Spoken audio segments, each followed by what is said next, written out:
नमस्कार साथियों, स्वागत है आपका गोल मंत्र एकेडमी के परिवार में। आज ये संविधान का आपका बहुत ही महत्वपूर्ण सेशन होगा और इसमें जो आपके जो टॉपिक हैं तो बहुत बड़ा टॉपिक है, लेकिन इसमें जो हम बता देंगे कि आप उतना ही पढ़ लीजिएगा, उतने से ही इम्पोर्टेंट है।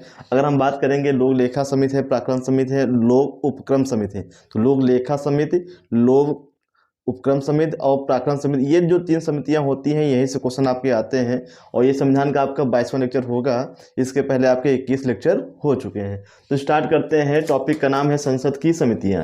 तो भारतीय संविधान की जो संविधान में जो शामिल समितियां हैं, समय समय पे क्या इससे शामिल की गई है। तो जैसे यहाँ पे पहले हम बात करेंगे स्थायी समितियाँ, और दूसरा क्या है आपका अस्थायी। तो अस्थायी को तदर्थ भी कहते हैं। क्या कहते हैं? तदर्थ समितियाँ। तो भारतीय संविधान में जो शामिल समितियां हैं दो प्रकार की हैं, एक आपकी स्थायी समिति है और दूसरी क्या है? अस्थायी। अस्थायी को तदर्थ भी कहते हैं और इसके दो भाग हैं, जांच समिति है और सलाहकार समिति। तो जांच समिति का मतलब ये होता है कि जैसे हम कह दें कि संसद में कोई भी बिल पारित होता है वो सही है या नहीं है, इसकी जांच जो करने के लिए क्या है, वो एक समिति बैठाई जाती है और उस समिति का नाम क्या है? जांच समिति। या फिर दूसरी हेडिंग, वो दूसरा क्या है आपका? सलाहकार समिति। तो कहने का मतलब कोई भी विधेयक है, कोई भी एक्ट है, उसको बनाना है, लाना है, तो उसमें जो क्या कहते हैं कि अगर कोई सलाह लेना चाहते हैं तो एक कमेटी बनाई जाती है और उस कमेटी के सदस्य क्या होते हैं, वो क्या करते हैं? सलाह देते हैं।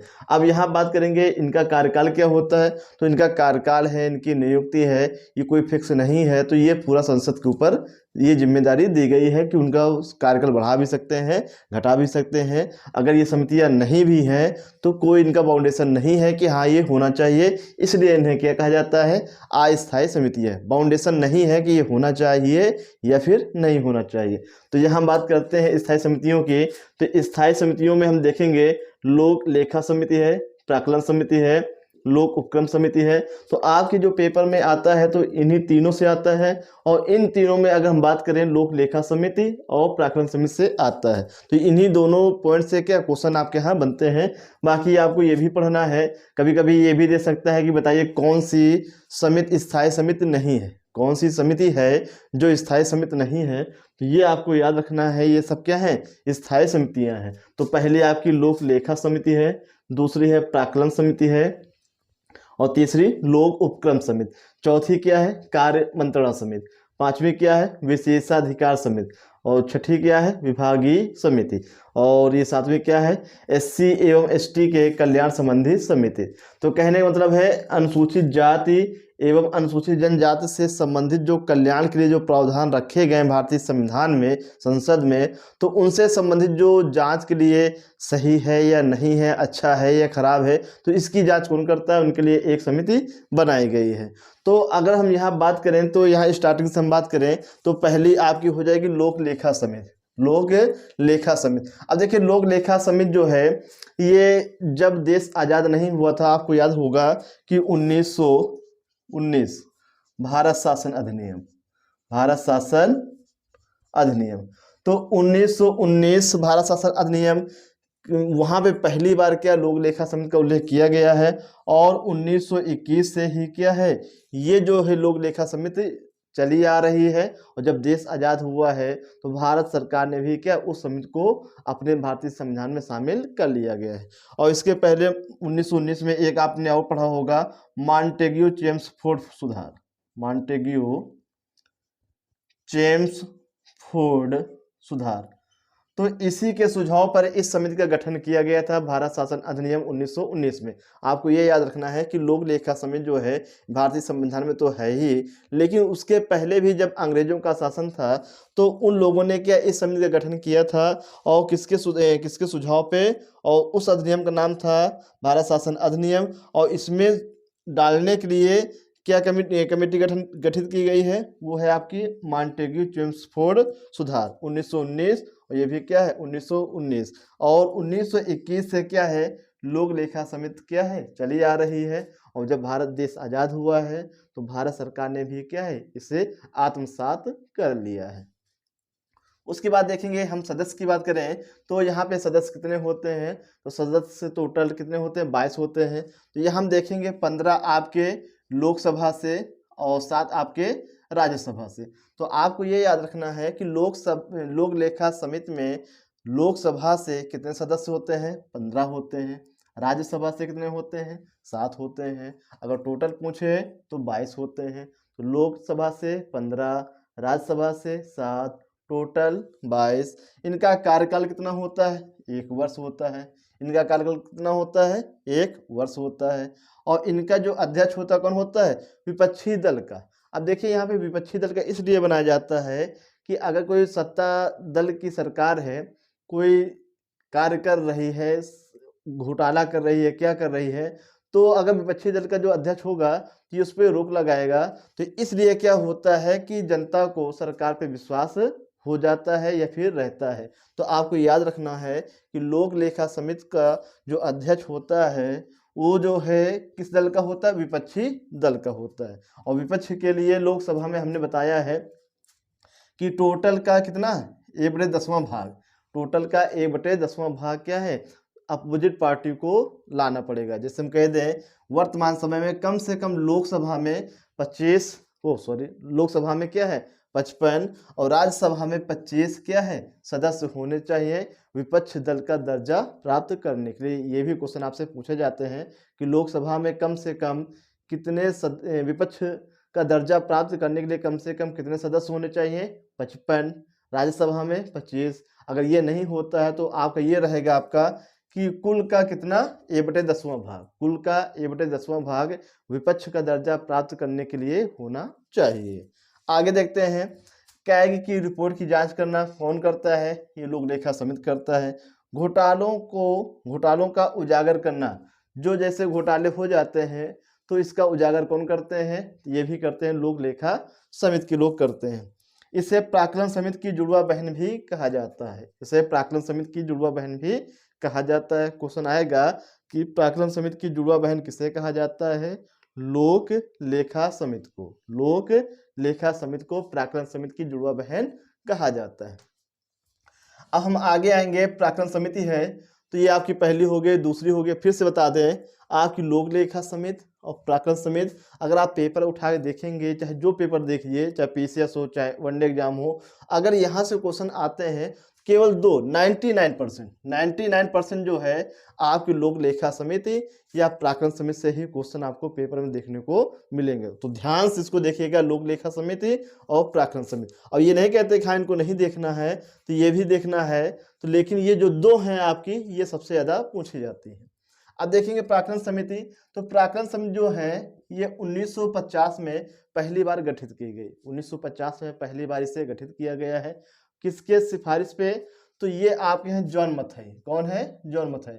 और आपको ये भी याद रखना है, ये भारत के पहले क्या है? रेल मंत्री हैं। तो भारत के पहले रेल मंत्री कौन है? जॉन मथाई हैं। और ये परिवहन मंत्री भी थे। रेल मंत्री और परिवहन मंत्री कौन है भारत के पहले? जॉन मथाई हैं। इन्हीं के सिफारिश से 1950 में प्राक्कलन समिति का गठन किया गया है। अब यहाँ देखेंगे इसके सदस्य कितने होते हैं?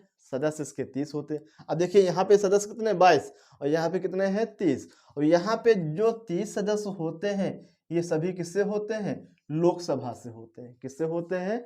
ये सभी क्या होते हैं? लोकसभा से होते हैं। इसलिए इसे क्या कहते हैं? सबसे बड़ी समिति कहा जाता है। ये भी क्वेश्चन आता है कि ऐसी कौन सी समिति है जहाँ के सभी सदस्य कहाँ से होते हैं? लोकसभा से होते हैं। तो ये भी क्या है? क्वेश्चन जो है पूछा जा चुका है। पिछली बार यूपी ट्रिपल में पेट के पेपर में पूछा गया है कि ऐसी कौन सी समिति होती है जिसके सभी सदस्य जो है लोकसभा से चयनित होते हैं? तो आपका आंसर क्या होगा? प्राक्कलन समिति होती। अब इसके बाद देखें अध्यक्ष कौन होता है। तो आपको याद रखना है कि अध्यक्ष यहाँ पे क्या है? विपक्षी दल का है। लेकिन प्राक्कलन में क्या है? सत्ता पक्ष का, जिसकी सरकार चल रही है तो वही क्या होता है? अध्यक्ष होता है। अब आपके मन में एक क्वेश्चन और आया होगा, जैसे यहाँ पे अध्यक्ष है, यहाँ पे अध्यक्ष है, तो इनकी नियुक्ति कौन करता है? तो आपको याद रखना है लोकसभा अध्यक्ष करता है। कौन करता है? लोकसभा अध्यक्ष करता है। अब देखिए, और इसका कार्य क्या होता है? स्थायी मित विवेकता समिति। ठीक, इससे क्या, इसका एक दूसरा नाम भी है स्थायी मित विवेकता समिति। इसका एक दूसरा नाम भी है स्थायी मित विवेकता समिति। अब क्वेश्चन आ जाए कि स्थायी मित विवेकता समिति किस समिति को कहा गया है? तो आपका आंसर क्या होगा? प्राक्कलन समिति। क्या होगा? प्राक्कलन समिति होगा। और यह सबसे बड़ी क्या है, ये समिति है। ये क्या है सबसे बड़ी, ये समिति है। इसके बाद आएंगे तीसरे में आएंगे। तीसरा लोक उपक्रम समिति है, इसका नाम लोक लेखा समिति है। यहाँ पे उपक्रम है, यहाँ पे लेखा है, और लगभग लगभग क्या है, सेम कंडीशन है। तो यहाँ पे सदस्य कितने हैं, 22। यहाँ पे सदस्य 22 हैं। यहाँ पे 15 7, तो 15 कहाँ लोकसभा से, 7 कहाँ से, राज्यसभा से। अब इससे क्या है, जब भारतीय संविधान का गठन हुआ है उस समय ये समिति नहीं रही। इसे क्या 1964 में शामिल किया गया है, किसकी सिफारिश पे, कृष्ण मेनन समिति की सिफारिश पे। कृष्ण मेनन समिति की सिफारिश पे लोक उपक्रम समिति को शामिल किया गया, कृष्ण मेनन समिति के सिफारिश पे। और सदस्य कितने होते हैं, 22 होते हैं। यहाँ पर भी 22 और यहाँ पर भी 22, तो 15 लोकसभा से, 7 राज्यसभा से। ये जो है कैग की रिपोर्ट की जांच करता है। ये जो समिति होती है क्या करती है, कैग की रिपोर्ट की जांच करती है। तो यहाँ पर भी कैग की रिपोर्ट की जांच है और यहाँ पर भी कैग की रिपोर्ट की जांच है।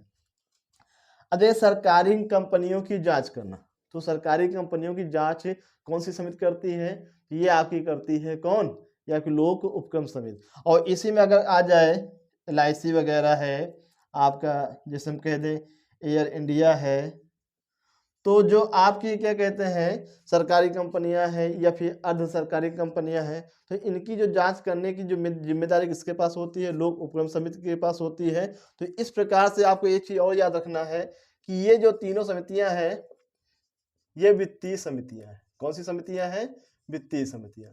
तो आपको ये भी याद रखना है कि भारतीय संविधान में जो समितियां हैं उनमें से वित्तीय समितियों की संख्या कितनी है, 3। तो पहली आपकी लोक लेखा समिति, दूसरी आपकी प्राक्कलन समिति, तीसरी आपकी क्या है, लोक उपक्रम समिति। और यही तीनों क्या है आपको पढ़ के जाना है और क्वेश्चन छाप के आना है।